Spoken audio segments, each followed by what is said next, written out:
বেরিয়ে আমি সময় পেয়ে যাবো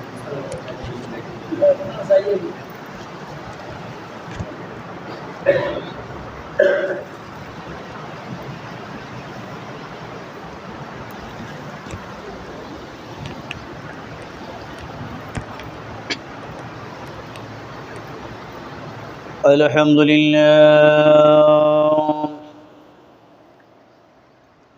الحمد لله وكفى وسلام على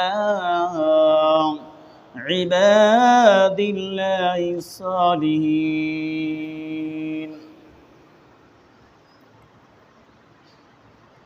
وكفى وسلام على عباد الله اصطفى أما بعد فأعوذ بالله من الشيطان الرجيم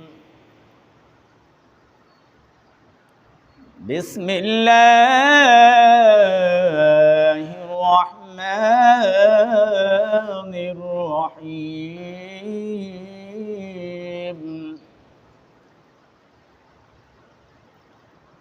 إن الذين فتنوا المؤمنين والمؤمنات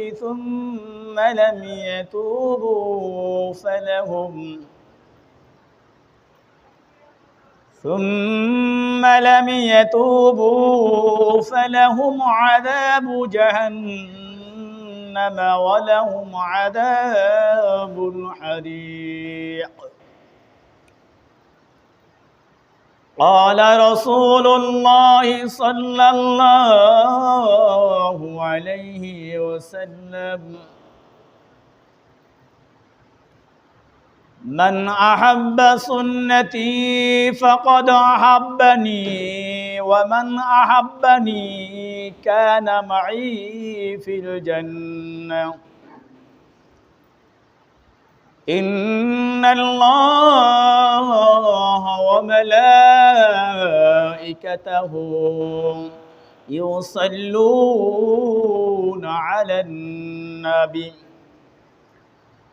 يا أيها الذين آمنوا صلوا عليه وسلموا تسليما اللهم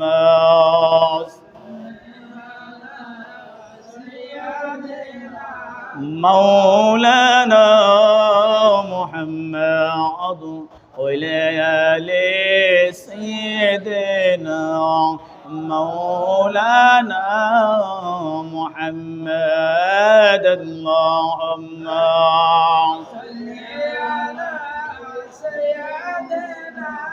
مولانا محمد وعلى سيدنا مولانا উড়িয়া যাও গো দরদের সুর ওই যে সোনার মদিনা মোদের দুরুদ পৌঁছে দিও নূর নবীজির পাকরাও যায় আল্লাহুম্মা সাল্লি আলা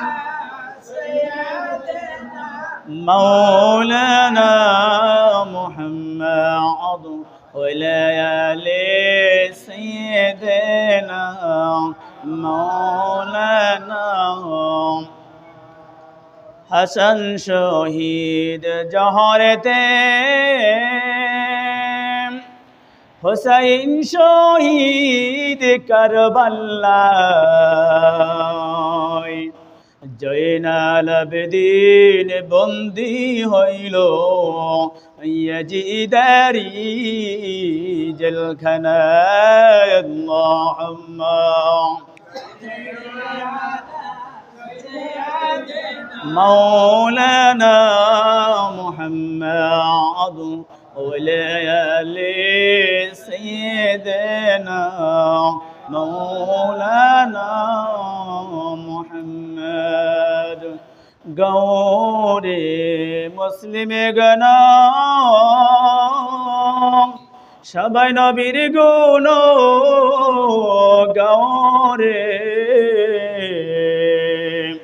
প্রাণ ভরিয়া সবাই সাল্লি আলা গৌরে আল্লাহুম্মা সাল্লি আলা সাইয়্যিদিনা مولانا محمد وليالي سيدنا مولانا ধন্য গো আমিনা ধন্য আপনার জিন্দেগি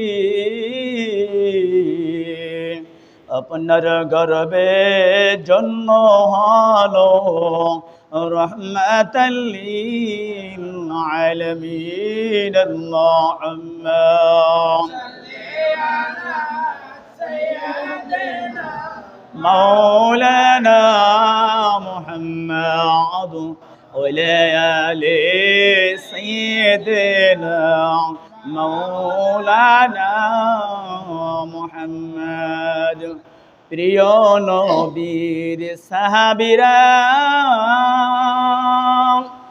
রক্ত দিল জমিনে দয়াল নবীজির দন্দন শহীদ জঙ্গে উহুদ ময়দানে আল্লাহুম্মা সাল্লি আলা সাইয়্যিদিনা مولانا محمد وليالي سيدنا مولانا محمد الحمد لله আল্লাহ পাকের অশেষ মেহেরবানিতে অশেষ দয়ায় আল্লাহ সুবহানাহু ওয়া তাআলার জুমা মুবারকে আল্লাহর পবিত্র ঘরে আসার এবং বসার তৌফিক করে দিয়েছেন। এই জন্য আমরা আনন্দ চিত্তে মন প্রাণ ভরে আমরা মাওলা পাকের শুকরিয়া জ্ঞাপন করছি আলহামদুলিল্লাহ। আল্লাহ সুবহানাহু ওয়া তাআলা কত মানুষকে কাজের মধ্যে রেখেছেন, কত মানুষকে হাসপাতালের বেডের মধ্যে রেখেছেন, আল্লাহ কত মানুষের ঝগড়ার বিবাদের মধ্যে রেখেছেন, কত মানুষকে আল্লাহ রাব্বুল আলামিন ডিউটি অবস্থায় রেখেছেন, কত মানুষকে মারামারি অবস্থায় রেখেছেন, আবার একদল মানুষকে আল্লাহ সুবহানাহু ওয়া তাআলার গুণগান করার জন্য, আল্লাহর দাসত্ব করার জন্য মসজিদে পাঠিয়েছেন। সুবহানাল্লাহ বলেন। তাহলে সকল মানুষের চাইতে দামি কারা? আপনারা। আমি বলেছি ইন্নাল্লাযীনা ফাতানুল মুমিনিনা ওয়াল মুমিনাতি সুম্মা লাম ইয়াতুবু ফালাহুম আযাবু জাহান্নাম ওয়া লাহুম আযাবুল হারিক। আল্লাহ বলতেছেন নিশ্চয়ই যারা মুমিন, নিশ্চয়ই যারা মুমিন পুরুষ এবং নারীদেরকে নিপরণ করে, জুলুম করে, অত্যাচার করে, মারধর করে, গালিগালাজ করে, আল্লাহ রাব্বুল আলামিন বলেছেন গালিগালাজ করে, নিপরণ করে, জুলুম করে, অত্যাচার করে, কিন্তু যারা তওবা করেনি তাদের জন্য জাহান্নাম। বলেন নাউযুবিল্লাহ। তাদের জন্য জাহান্নাম, যেহেতু তারা তওবা করে নাই। যারা মুমিন আল্লাহকে ডাকে, যারা আল্লাহ ডাকে সাড়া দেয়, যারা আল্লাহকে বেশি করে ভয় করেন, তাদেরকে নিপরণ করা যাবে না, তাদেরকে জুলুম করা যাবে না, তাদেরকে নির্যাতন করা যাবে না। দেখা যায় আল্লাহ রাব্বুল আলামিন কোরআনের ভিতরে বুরুজের ভিতরে বলেছেন, এই প্রকৃত আয়াতে আল্লাহ কি বললেন, যে নিশ্চয়ই তোমরা মুমিন পুরুষ মুমিন নারীদেরকে নিপরণ করবে না, জুলুম করবে না, তাদেরকে আঘাত করবে না, তাদেরকে আঘাত করবে না, তাদেরকে হত্যা করবে না, তাদেরকে অন্যায়ভাবে জুলুম করবে না। এই আয়াতের মধ্যে যদি আমরা দেখতে চাই তাহলে দেখতে পারি এই আয়াতের উল্টা পুরা ইসরাইল। ওই ইসরাইল আমার ফিলিস্তিনি মা, ফিলিস্তিনি বোন, ফিলিস্তিনি ভাই বোন, আত্মীয় স্বজন, ফিলিস্তিনদের আত্মীয় স্বজন, প্রতিবেশীরা কত কষ্টের মধ্যে আছে। কাউকে হত্যা করা হয়েছে এবং ফ্যামিলিরকে এমনভাবে মারা হয়েছে, আঘাত করা হয়েছে, তাদেরকে পলিটিনের বিদ্যা বান্ধা, পলিটিন বান্ধা এরকম মাথায় গির দিয়া, পেটের ভিতরে গির দিয়া, মাজার ভিতরে একটা গির দিয়া, এরকম পায়ের ভিতরে একটা গির দিয়া তাদেরকে এরকম আড়াই জোড়াইছে, উপরে জোড়াইয়া তাদেরকে মারা হয়েছে। এই জন্য আল্লাহ রাব্বুল বলেছেন, যারা অত্যাচারীকে অত্যাচার, জুলুমকে জুলুম মনে করে না, অত্যাচারকে অত্যাচার মনে করে না, মুমিনদেরকে প্রহার মনে করে না, এই জন্য বলা হয়েছে তাদের জন্য রয়েছে জাহান্নাম। ইন্নাল্লাযীনা ফাতানুল মুমিনিনা ওয়াল মুমিনাতি সুম্মা লাম ইয়াতুবু ফালাহুম আযাবু জাহান্নাম ওয়া লাহুম আযাবুল হারিক। তারা যদি তওবা না করে, তারা জাহান্নামের স্থান পাবে, জাহান্নামের শাস্তি ভোগ করবে। ওই জাহান্নামের শাস্তি একদিন না, 2 দিন না, 3 দিন না, চিরকাল তাদের জাহান্নামের আগুনে ভুগতে হবে, যাতে আছে নিরহান আগুন, আগুন। এই জন্য আমার কত মা বোন অত্যাচার করা হইল, ছোট বাচ্চাদের গুলি করিয়া মারা হইল। এই জন্য আল্লাহ রাব্বুল আলামিন বলেছেন, তুমি যদি দেখো তোমার মুসলমান ভাই অত্যাচারিত হইতেছে, জুলুম করতেছে কেউ, তুমি তাকে প্রতিবাদ জানাও। যদি মুখ দিয়ে প্রতিবাদ না করতে পারো, যদি কথা দিয়ে না পারো, তাহলে তুমি হাত দিয়ে যদি পারো হাত দিয়ে করো, তাহলে যদি তাও করতে না পারো, তাহলে তুমি ঘৃণা করো। ও আমার বাবারা, ভাইরা, ফিলিস্তিনের মুসলমানের এরকম নিরুপায় অবস্থা দেখিয়া, তাদের হত্যা দেখিয়া, সন্তানদের কান্না দেখিয়া, সন্তানদের উল্লেখ করে মারতেছেন, হত্যা দেখিয়া যার হৃদয় কাঁদবে না, যার হৃদয় কাঁদবে না, সে মোমেন না। এই জন্য ফিলিস্তিনের সকল পণ্যকে আমাদের জন্য বর্জন করতে হবে। তাহলে আমাদের জন্য বড় একটা জিহাদ, যে তাদের যত পণ্য আছে, তাদের যত বিস্কুট আছে, তাদের যত এরকম বিভিন্ন ধরনের পোশাক আছে, আমাদেরকে বর্জন করতে হবে। এই জন্য আল্লাহ রাব্বুল আলামিন বলেছেন, ইন্নাল্লাযীনা আমানু ওয়া আমিলুস সালিহাতি লাহুম জান্নাতুন তাজরি মিন তাহতিহাল আনহার। আল্লাহ রাব্বুল আলামিন বলেছেন যে নিশ্চয়ই যারা ইমানদার হয়েছে এবং ইমানদার হওয়ার পরে সৎ কর্ম করে, কি কর্ম করে? আল্লাহর ইবাদত করে, আল্লাহর গোলামি করে, আল্লাহর দাসত্ব করে, জুমার নামাজের সময় হইলে জুমার নামাজ আদায় করে, এরকম 5 ওয়াক্ত নামাজের সময় হইলে নামাজ আদায় করে, স্ত্রীর সাথে ভালো ব্যবহার করে, মা বাবার হক আদায় করে, মুরব্বীকে সম্মান করে, ছোটকে স্নেহ করে। আমার আল্লাহ রাব্বুল আলামিন বলেছেন, ইন্নাল্লাযীনা আমানু ওয়া আমিলুস সালিহাতি লাহুম জান্নাতুন তাজরি মিন তাহতিহাল আনহার। যারা ঈমান আনার পরে সৎ কর্ম করবে, ভালো কর্ম করবে, আল্লাহ রাব্বুল আলামিন বলেছেন তারা জান্নাতে প্রবেশ করবে। সুবহানাল্লাহ বলেন। যারা নামাজ আদায় করবে, যারা মুমিনদের পাশে থাকবে, যারা মুমিনদের বিপদ আসলে কাছে থাকবে, অর্থ দেওয়া লাগলে অর্থ দেবে, এবং যারা যখন নামাজের সময় আসিয়া যায় নামাজ পড়বে, যখন যাকাতের সময় আসিয়া যায় যাকাত করবে। এই জন্য আল্লাহ রাব্বুল আলামিন বলেছেন তাদের জন্য জান্নাতের নিচ থেকে ঝর্ণা প্রবাহিত হয়। সুবহানাল্লাহ বলে।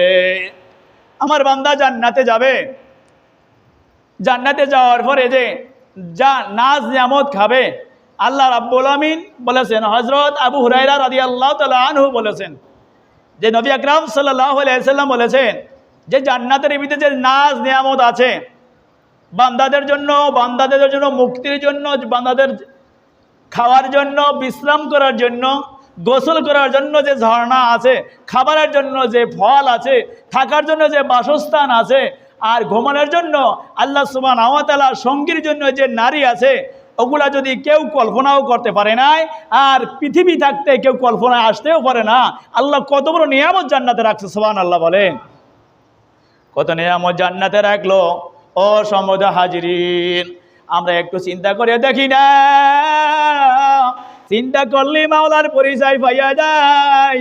এই জন্য আল্লাহ রাব্বুল আলামিন বলেছেন, তুমি জান্নাতের দিকে যদি জান্নাতি হইতে চাও, এই জন্য দেখবেন এক ফ্যামিলির মেয়েতে এক চুলার ভিতরে এক পাতিলের ভিতরে ভাত রান্ধে, এক পাতিলের ভিতরে যখন ভাত রান্ধে ওই ফ্যামিলির সকলে খায়, ওই সকলে খায়,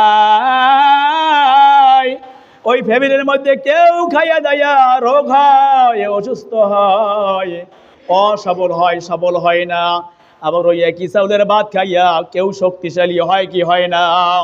দেখবেন ওই ঘরের বাবা, ওই ঘরের বৃদ্ধ মানুষ খাবার কিন্তু খায়, যুবকরাও খাবার খায়, কিন্তু ওই বৃদ্ধ খাবার খায়, কিন্তু ভালো খাবার খায়, আস্তে আস্তে বৃদ্ধ হইয়া যায়, আস্তে আস্তে শরীর অসুস্থ হইয়া যায়, যায় কি যায় না বলেন? এরকম হয় কি হয় না বলেন? আবার এমন ছেলে আছে, ওই ঘরে ছেলে আছে, মেয়ে আছে, ওই মেয়েরা ওই একই পাতিলের খাবার খায়, একই পাতিলের খাবার খাইয়া কেউ অনেক শক্তিশালী হয়, মোটা তাজা হয়, সুস্থতা অর্জন করে, সুস্থ হয়, হয় কি হয় না বলেন? এই খেলা কার বলেন? আল্লাহ। আমার আল্লাহ রাব্বুল আলামিন আদর করিয়া মানুষ বানাইলেন, আদর করিয়া মানুষ সৃষ্টি করলেন, মহব্বত করিয়া জান্নাত বানাইলেন। আমার আল্লাহ রাব্বুল আলামিন রাগ করিয়া জাহান্নাম বানাইলেন। যে আমার বান্দাকে এত আদর করিয়া বানাইলাম, এত যত্ন করিয়া বানাইলাম, আমার আদরের বান্দাদেরকে আমি জান্নাত দান করব। আমার যে আমাকে যে রাখবে সুখের অবস্থায় ও অসুস্থ অবস্থায়, সুস্থ অবস্থায় যারা আমার গোলামি করবে, আমার গোলামি করবে, আমার দাসত্ব করবে, আমার হুকুমের পায়ে যারা করবে, ইহদিনাস সিরাতাল মুস্তাকিম, আমার নিকটে আমার বান্দারা সঠিক পথ চাইবে, আমি আল্লাহ রাব্বুল আলামিন তাদেরকে সঠিক পথ দান করব। এই জন্য সমুদ্র হাজিরিন, মৃত্যুর কথা কেউ চিন্তা করি না, একদিন কিন্তু সকলের মৃত্যুবরণ করতে হবে, তাতে কোনো সন্দেহ আছে বলেন? সন্দেহ নাই, কোনো সন্দেহ নাই, সকল প্রাণীর মৃত্যুবরণ করতে হবে। কেউ আজকে যাবে, কেউ কালকে যাবে। এই জন্য কবি বলেছেন, কুই আগে রওয়ানা হয়, কুই পিছে রওয়ানা, কুই আগে রওয়ানা হয়, কুই পিছে রওয়ানা। আসে মাটি পাশে মাটি, মোদের মাটির হবে বিছানা। এই দুনিয়ায় না করিলাম বন্দিগি, গুনাহ করে হারাইলাম জিন্দিগি। সব সময় জন্ম থেকে আপনার উচিত ছিল আল্লাহর দাসত্ব করা, আল্লাহর তাবেদারি করা, আল্লাহর গোলামি করা, কিন্তু গোলামি করলেন না, মৃত্যুর কথা স্মরণ করলেন না। আস্তে আস্তে বয়স বাড়িয়া যাইতে আছে, আস্তে আস্তে রগগুলো ঢিল হইয়া যাইতে আছে, চামড়াগুলো ঢিল হইয়া যাইতে আছে, চুলগুলো পাকিয়া যাইতে আছে। দাড়ি আগে ছিল কাঁচা, এখন দাড়ি পাকিয়া যাইতে আছে, চুলগুলো ছিল কাঁচা, চুলগুলো পাকিয়া যাইতে আছে। আগে বলতো ভাই, এখন সন্তানরা বলে চাচা, সহপাঠী ছেলে সন্তান বলে চাচা বইয়া ডাক দেয়। আবার এমন একদিন আসবে, ওই আর যুবক বলবেন, আবার চাচাও বলবেন, না ভাবে বৃদ্ধ দাদা বলে কি বলে না বলেন? যারা বয়সে একটু দাড়ি পাকিয়া যায়, চামড়াটা ঢিল হইয়া যায়, বুঝ শক্তি কম হইয়া যায়, তখন ওই এলাকার যুবকরা তাকে ডাকে দাদা বলে কি বলে না বলেন? ও আমার সময় তো বাবারা, একদিন কিন্তু এরকম হইতে হবে যে বলতে হবে, ও মাওলা, একদিন যুবক ছিলাম, দাড়ি ছিল না, দাড়ি হয়ে গেল, আবার দাড়ির ভিতরে পাকন ধরলো, দাড়িগুলা পাকিয়া গেল। ও আল্লাহ, দাড়িগুলা পাকবে, কিন্তু আর জিন্দিগি তো দাড়ি কিন্তু কাঁচা হবে না, হবে বলেন? হবে না, আর কিন্তু কাঁচা হবে না। মনে করতে হবে, ও মাওলা রে, কোন দিন জানি কোন মসজিদের মাইক জানি আমার জন্য এলান হইয়া যায়, ও মাওলা, কোন দিন জানি বাজারের সাদা কাপড় আমার জন্য জানি কেনা হইয়া যায়, কোন দিন জানি বাজারের সাবান, একটা সাবান আমাদের আমার জন্য কেনা হইয়া যায়, কোন দিন জানি কার প্রতিবেশীর বাস আমার জন্য কাটা হইয়া যায়, কোন দিন জানি আমার প্রতিবেশীর কার জানি কোদাল, কার জানি খন্তা আমার কাজে লাগিয়া যায়, কোন দিন জানি আমার প্রতিবেশী কাঁদিয়া কাঁদিয়া আমাকে সামনে রাখিয়া খাটের ভিতরে রাখিয়া আমার জানাজার নামাজ ইমাম দিয়া আদায় করিয়া দেয়, কোন দিন জানি আমার প্রতিবেশী জানাজার নামাজ আদায় করিয়া 4 পেওলা খাটকে কাঁধে নিয়া আমার সন্তানদের কাঁদিয়া কাঁদিয়া ওই কবরের ভিতরে দিয়ায়। আবার কোন দিন জানি আমাকে ওই মাটির ভিতরে গর্ত করিয়া দেয়, চাপা দিয়া মাটি দিয়া দেয়। প্রথম মাটির ভিতরে রাখিয়া 2 জন ব্যক্তি কবরে নামবে, কবরে রাখিয়া আমাকে ধরবে, ধরিয়া আমাকে রাখবেন কবরে রাখিয়া। আমার মাথার মুষ্টিটা খুলিয়া তারপর আমার কেবলামুখী আমার মাথাটা করিয়া, এবং সবাই 2 জন ব্যক্তি লাভ দিয়া উঠবে কি উঠবে না বলেন? আপনাদের দেশে এরকম হয় কি হয় না বলেন? লাভ দিয়া উঠিয়া যায়, কেউ আর কবরে রয় না। সন্তান কবরে থাকে না, বড় ভাইও কবরে থাকে না, বাবাও জৌরি কবরে নামে, কবরে থাকে না। লাভ মারিয়া উঠিয়া যায়। লাভ মারিয়া ওঠার পরে জনগণ কেউ কয় না যে মাটি দিস নি আর বাস দিস নি, একদিন পরে দে। এরকম বলে না, কখনো বলে না, আর বলবেও না। যে বলে না একদিনের তাকে দেখি, একটু তাকে লাশটা একটু দেখতে চাই। এ তো আমাদের সাথে চললো, এক অনুষ্ঠানে খাবার খাইলো, এক বাজারের ভিতরে বাজার করলো, এক গ্রামের ভিতরে বসবাস করলো। আজকে তাকে মারে দিস না, একদিন পরে তাকে কবরে রাখ। কবরের ভিতরে বাস দেওয়ার দরকার নাই, বরফ দেওয়ার দরকার নাই, হোগলা দেওয়ার দরকার নাই, মারি দেওয়ার দরকার নাই। আজকে রাখিয়া দাও, শোক পালন করবো। এরকম কিন্তু কখনো তোমার মৃত্যুর পরে করবে না। কবরের ভিতরে রাখিয়া 2 জন ব্যক্তি নাম তোমাকে কেবলামুখী করিয়া লাভ দিয়ে উঠবে। ওঠার পরে সবাই বলবেন, যেটা গ্রামের লোকজন তোমাকে মারি দেওয়ার জন্য কবর খোঁজার জন্য আসছিল, তারা বলবে তাড়াতাড়ি উঠিয়া যাও, আগে বাঁশগুলা সুন্দর করিয়া বিছিয়ে দাও। যখন বাঁশগুলা সুন্দর করিয়া বিছানা শুরু করবে, একে অপরকে বাঁশ তাড়াতাড়ি দেবে। 2 মিনিটে কবরে বাঁশ দেওয়া হয়ে যায় কি যায় না? এরকম কয়েক মিনিটে এরকম বাঁশ দেওয়ার পরে হোগলা দেবে, বারবার কেউ বরফ দিয়ে দেয়। বাবা জান বরফ দেওয়ার পরে ওই জায়গার মধ্যে যদি কোনো বুজুর্গ থাকে, বলো মাটিটা আমার কাছে দে। যারা বাড়ি ঘরে মহিলা আছে, এক গামলা মাটি নিয়ে দে। সবাই জানি বরকতের সহিত তার কবরে মাটিয়ে দিয়া দি। এটাই বলিয়া দি, মিনহা খলাকনাকুম ওয়া ফিহা নুঈদুকুম ওয়া মিনহা নুখরিজুকুম তারাতান উখরা। এটা বলে আমার ভাই, হে যুবক, হে ছেলে, তোমাকে এই মাটি দ্বারাই আল্লাহ বানাইছিল, ওই মাটিতেই তোমাকে আল্লাহ নিয়ে গেছেন। আল্লাহ এমন একদিন আসবে কিয়ামতের ময়দানে, যখন সিংহায় ফু দেওয়া হইবে। ইসরাফিল আলাইহিস সালাম যখন সিংহায় ফু দেবে, ফু দেওয়ার সঙ্গে সঙ্গে আল্লাহ মাটি থেকে আবার তোমাকে উত্তোলন করবে। এতে কোনো সন্দেহ নাই, আছে কি বলেন? কোনো সন্দেহ নাই। সবাই মাটি দেওয়া শেষ হইয়া যাইবে। মাটি দেওয়া শেষ হওয়ার পরে এমন কি করবে? 4 কুল পড়ার পরে এরকম সবাই যার বাড়ি ঘরে চলিয়া যাইবে। প্রতিবেশী তাড়াতাড়ি, যার বাড়িঘর দূরে, সে দূরে চলিয়া যাইবে, তাড়াতাড়ি চলিয়া যাইবে। বন্ধু বান্ধব অপেক্ষা করবে। অপেক্ষা করার পরে কবর দেওয়া শেষ। এরকম ইমাম যখন চলিয়া যায়, সবাই চলিয়া যায়। একদিন করতে তোমার আমার খোঁজ কেউ নেবে না। বাজানরা কিন্তু বসতে হবে। আল্লাহ নাকি দুনিয়ায় বসিয়া দুনিয়ায় পাঠাইলো, আদর করিয়া পাঠাইলো, মহাব্বত করিয়া পাঠাইলো। আমার জন্য আল্লাহ কাছে ফল দিল, আমার বেরানটা ঠিক রাখলো, আমার জন্য আল্লাহ রাব্বুল আলামিন ধান দিল, আমার জন্য আল্লাহ সকালবেলা সূর্যটা উত্তোলন করলো, আমার জন্য আল্লাহ বিশ্রাম করার জন্য রাত দিল। ও আমার বাবার, ও আমার ভাইরা, ও আমার পদালের মা ও বোনের, আমি কি করি? আমরা কি করতেছি? আল্লাহ তো শখ করিয়া বানাইলো, আল্লাহর ইবাদত করার জন্য বানাইছেন। আমরা কি করতে আছি? ইবাদত করতে আছি না তার জন্য নাক শুকরিয়া করতে আছি, ইবাদত করতে আছি না জাহান্নামের কাজ করতে আছি? জান্নাতে যাব না জাহান্নামে যাব, আপনি নির্ণয় করেন।